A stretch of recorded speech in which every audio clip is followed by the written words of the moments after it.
Sa 10 minutong video, makikitang pinaghanda ang mabuti ni John ang proposal niya kay Yassi Pressman, na naging karelasyon niya sa loob ng 5 taon.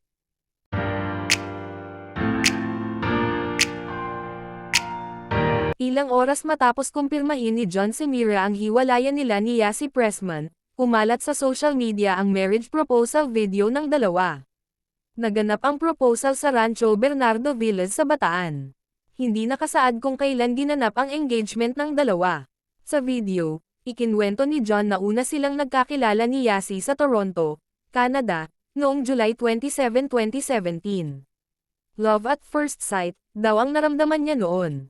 Aniya, July 27, 2017 we met for the first time and you changed my life. June 2018, sinundan ni John si Yassi sa Pilipinas matapos ang ilang buwan nilang long-distance relationship. As long as I can remember, babe, I've been leaving messages for you on mirrors. I think it's my way of saying that I see you from day one, it's always been you. You made it so easy for me to love every version of you. Ang pagmamahal daw ni Yassi sa kanya ay parang life hack o cheat code.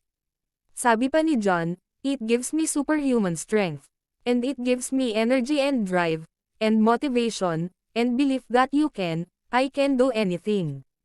Our love is such a powerful feeling that I don't take for granted and I'm thankful for every day. I want this forever. Kasunod nito ay hiningi na ni John ang kamay ni Yassi para sa kasal. Saad niya, Yassi, make me the happiest, luckiest, smartest man in this universe. Yes, will you marry me? Please don't leave me hanging. Umiiyak na si Yassi sa puntong ito. Tumango siya sabay sabi ng, yes. Sabi ni Yassi sa dulong bahagi ng video, wala siyang kaalam-alam sa mga pinaplano ni John. Pero, labis-labis ang papuri niya rito. If you guys get to know this guy, talaga, so loving, so caring, so detailed. Always there. Wala akong marereklamo talaga. So I'm very lucky, sambit niya. Posibleng nangyari ang engagement ni Yassi at John noong 2022. Ngunit, nauwi rin sa hiwalayan ang pag-iibigan ng dalawa. Inanunsyo ni John ang hiwalayan nila ni Yassi, noong August 16, 2023. Nauugnay naman ngayon ang aktres sa dalawang politiko, kay Ilocos Norte Representative at Presidential son Sandro Marcos at kay Camarines Sur Governor Luigi Villafuerte.